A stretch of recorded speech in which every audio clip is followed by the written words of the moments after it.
바울은 유대인들의 불신앙으로 이스라엘이 아주 버림을 받은 것은 아니라고 합니다. 그것은 유대인 중에 일부가 구원을 받을 것이기 때문입니다. 그것을 여기서 신비라고 하십니다. 오늘은 미스테리온인데 이것은 특별한 사람이나 풀 수 있는 불가사의한 수수께끼가 아니라 계시를 통해서 거의 모든 백성에게 이미 알려진 것입니다. 그러나 미련한 자들의 입장에서는 하나님이 말씀하신 이스라엘의 구원 계획을 깨닫지 못해 신비처럼 여겨졌을 뿐입니다. 이 신비의 내용은 이방인의 충만한 수가 들어오기까지 유대인들의 뜰에는 우둔하게 된 것입니다. 그것은 천국 복음이 모든 민족에게 증거되기 위하여 온 세상에 전파될 때까지 그렇게 될 것입니다. 종말은 예수의 말씀에 근거하여 모든 민족들에게 복음이 전파되는 시점을 말합니다. 그때까지는 유대인들이 복음 거부로 이방 세계에 복음이 전해지게 되고 이방인들의 충만한 수가 구원을 받게 될 것입니다. 그래서 유대인들은 하나님과의 적대 관계가 형성된 것처럼 보이지만 그러나 유대인들은 이방인이 가진 것과 다른 특권을 가지고 있습니다. 유대인들은 택하심으로 하면 조상들을 인하여 사랑을 입은 자들입니다. 그래서 그들에게 새 언약을 주십니다. 그것은 그들의 조상들과 맺은 옛 언약이 백성들 속에 작용하고 새롭게 마음에 기록되어 하나님과의 관계가 회복될 것을 말하는 것입니다. 그 글과 그들 중에 얼마가 구원을 얻게 될 것입니다. 그처럼 하나님께서 이스라엘의 불순종을 버려두심으로 자신들의 절망적인 상태를 깨닫고 구원을 갈망하게 되고 그래서 구원을 받아들이게 하시는 것입니다. 결국 유대인이나 이방인이나 순종치 아니하는 모든 사람은 제외되고 구원을 얻을 사람은 구원에 참여하게 되는 것입니다.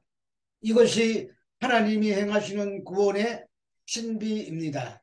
로마서 11장 33절의 말씀입니다. 깊도다 하나님의 지혜와 지식의 풍성함이여 그의 판단은 헤아리지 못할 것이며 그의 길은 찾지 못할 것이로다. 지금까지 하나님께서 하신 일을 깨달은 바울은 대단원의 결론을 깊도다라는 감격적인 표현으로 하나님의 지혜와 지식의 풍성함을 찬송하고 있습니다. 로마서의 전반부에 해당하는 8장까지 인간의 죄가 무엇인지를 밝히고 그 죄로 인하여 진노를 받아 마땅한 인간들이라고 했습니다. 그런데 그들에게 오직 믿음으로 의롭다함을 받는 길을 열어주셨습니다. 그것은 일한 것이 없이 그 허물의 사함을 얻고 그 죄가 가림을 받는 것입니다. 이것이 율법 외에 나타난 하나님의 의입니다. 그러므로 자신의 죄가 어느 정도인지 그 깊이를 알면 알수록 하나님이 거저 주시는 은혜가 더 깊고 더 높고 더 긴 것을 깨닫게 되는 것입니다. 그리고 율법을 지킨다면 예수 그리스도를 배척한 유대인들은 어떻게 되는가를 9장 이후에 지금까지 말씀해 왔습니다. 그것은 그들의 꺾어짐을 통하여 이방인들이 참 감람나무에 접붙임을 받은 것처럼 그들에게도 긍휼의 남은 자 얼마를 돌아오게 하신다는 것입니다. 그러므로 유대인이나 이방인이나 다 순종치 아니하는 가운데 가두어 주신 것은 오직 긍휼로 구원하시기 위함입니다. 그래서 바울이 그의 판단은 헤아리지 못할 것이며 그의 길은 찾지 못할 것이라고 감탄하는 것입니다. 여기서 판단은 헬라어로 크리마타인데 결정이라는 뜻을 가집니다. 그래서 하나님께서 그렇게 결정하셨다는 말입니다. 이 말은 하나님의 계획과 작정이 인생들에게는 측정이 불가능한 것입니다. 오히려 알려고 하면 할수록 더욱더 혼란에 빠져 헤어나오지 못할 것입니다. 타락한 인간이 하나님을 그 높고 깊은 계획을 다 이해할 수는 없어도 그것은 결국 하나님의 백성들을 하나도 놓치지 않으시는 다 구원하시는 하나님의 사랑에 대하여 감격하시는 하는 것입니다. 하나님의 지혜와 지식의 부요함이 너무 깊어서 그 판단은 측량치 못할 것이며 그의 길은 찾지 못할 것이라고 합니다. 하나님은 인간이 찾지 못하도록 숨어 계시기 때문입니다. 이사야 45장 15절의 말씀입니다. 구원자 이스라엘의 하나님이여 진실로 주는 스스로 숨어 계시는 하나님이시니이다. 하나님이 숨어 계시는 것처럼 보이는 것은 너무나도 측량할 수가 없기 때문입니다. 그런데 인간들은 자기가 하나님을 다 아는 것처럼 큰소리를 칩니다. 그런데 숨어 계시는 하나님께서 영원히 숨어 계시는 것이 아니라 지금도 자기를 계시하고 계십니다. 그 계시는 바로 성경이며 이 성경의 핵심은 예수 그리스도십니다. 예수 그리스도는 십자가에 못 박히셨습니다. 하나님이 십자가에 달리신 것입니다. 숨어 계시는 하나님이 지금도 숨어 계시는 방식이 예수 그리스도의 십자가입니다. 유대인들에게는 그리끼는 것이요 헬라인들에게는 미련한 것입니다. 이 세상 지혜로는 하나님을 알 수가 없습니다. 이 세상의 지혜로는 하나님의 지혜인 십자가가 어리석고 미련하게 보일 뿐입니다. 그러나 구원 얻는 자들에게는 그 그리끼고 미련한 십자가가 하나님의 지혜요 구원의 능력이 됨을 믿게 하시는 것입니다. 하나님의 지혜인 십자가의 길은 인간이 스스로 찾을 수가 없는 길입니다. 십자가에 달리신 예수님을 미련하다고 어리석다고 생각해서 믿는 사람이 많지 않습니다. 오히려 자기도 구원하지 못하고 십자가에서 달려 죽어가면서 다 이루었다고 말하는 그 예수에게 침을 뱉고 돌아서는 사람들이 훨씬 더 많은 것입니다. 오늘날 이 시대는 인간의 능력의 극대화를 추구하고 그것을 찬미하며 사는 시대입니다. 지금은 가상인간이 만들어져서 인간의 지능을 뛰어넘는 시대가 되고 젊어지는 약도 개발이 되어 머지않아 약국에서 늙어갈 때마다 사다 먹고 죽지 않으려고 하는 사람이 많이 생겨날 것입니다. 그들은 그런 것도 영생을 가져다 줄 알고 믿는다고 하는 자들까지 믿음에서 떠나게 될지도 모릅니다. 이런 반역의 역사는 아담의 범죄 이후로도 계속되어 온 것입니다.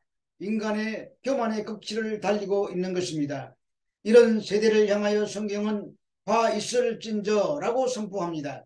그럼에도 우리는 인간들의 능력으로 인간들의 낙원을 만들어 보려는 과학적인 시도, 종교적인 성과물에 눈이 멀어서 숨어 계신 하나님을 보지 못하는 것입니다. 이것이 그들에게는 영원한 저주가 될 것입니다. 로마서 11장 34절에서 35절의 말씀입니다. 누가 주의 마음을 알았느냐? 누가 그의 모사가 되었느냐? 누가 주께 먼저 드려서 갚으심을 받겠느냐? 세 가지를 질문 형태로 하나님을 찬양하고 있습니다. 그 첫 번째 질문은 누가 주의 마음을 알았느냐입니다. 하나님께서 인간을 향한 사랑의 마음을 사람은 알 도리가 없다는 말입니다.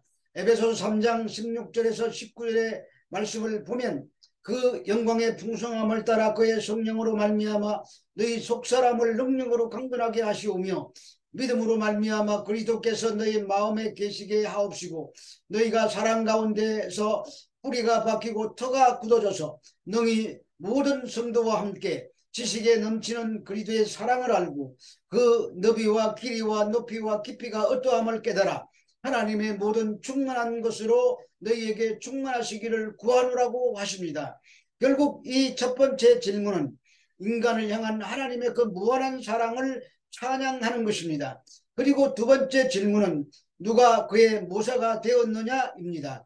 모사란 말은 원어로 심블로스인데 좋은 자, 상담자라는 뜻이 있습니다. 하나님은 스스로 뛰어난 모사십니다. 때문에 하나님께서 조언을 하거나 상담을 해줄 자는 아무도 없습니다. 이 세상에서 유한한 존재로 살다가 영원히 사라질 유한한 자들 중에는 무한하신 하나님의 뜻과 계획을 알아서 조언해 줄 자가 하나도 없다는 말입니다. 따라서 그 생명의 길이가 정해져 있는 유한한 인간들은 무한하신 하나님이 보여주시는 분만을 알게 될 뿐입니다. 이 두 번째 질문도 하나님의 무한성에 대한 찬양입니다. 세 번째 질문은 누가 주께 먼저 들어 갚으심을 받겠느냐는 것입니다. 하나님은 만물을 만드시고 그것들에게 모든 가치와 역할과 원리들을 나누어 주셨습니다. 따라서 인간이 하나님께 무엇을 드린 대가로 하나님이 축복을 주신다는 생각은 잘못된 것입니다. 타락한 인간이 생산해낼 수 있는 것은 죄와 같은 쓰레기뿐이며 악취나는 배설물뿐입니다. 이 세상의 모든 것은 하나님이 지으셨고 하나님께서 우리 인간들에게 주신 것입니다. 하나님이 만물을 지으셨고 하나님이 만유의 근원이 되시며 하나님이 천지와 우주를 운행하시는 분이십니다. 그러므로 피조물인 우리 죄인 인간이 하나님께 뭔가를 드려서 그 은혜를 갚을 수 없다는 말로 이 세 번째 질문도 만주의 주가 되시는 하나님을 찬양하는 질문인 것입니다. 이처럼 세 번의 질문을 통해 하나님을 찬송하는 것입니다. 로마서 11장 36절의 말씀입니다. 이는 만물이 주에게서 나오고 주로 만미암고 주에게로 돌아감이라. 그에게 영광이 세세에 있을지어다. 아멘. 하나님이 만물의 시작 과정과 끝, 즉 과거와 현재와 미래를 만물의 근원이시며 집행자시며 목적이신 하나님이시라고 바울은 말합니다.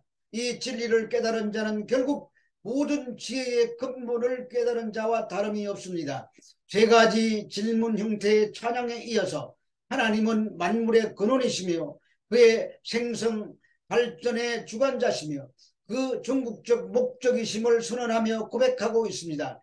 골로새서 1장 16절에서 17절에 만물이 그에게서 창조되되 하늘과 땅에서 보이는 것들과 보이지 않는 것들과 혹은 왕권이나 주권자들이나 통치자들이나 권세들이나 만물이 다 그로 말미암고 그를 위하여 창조되었고 또한 그가 만물보다 먼저 계시고 만물이 그 안에 함께 섰느니라고 찬양하고 있습니다.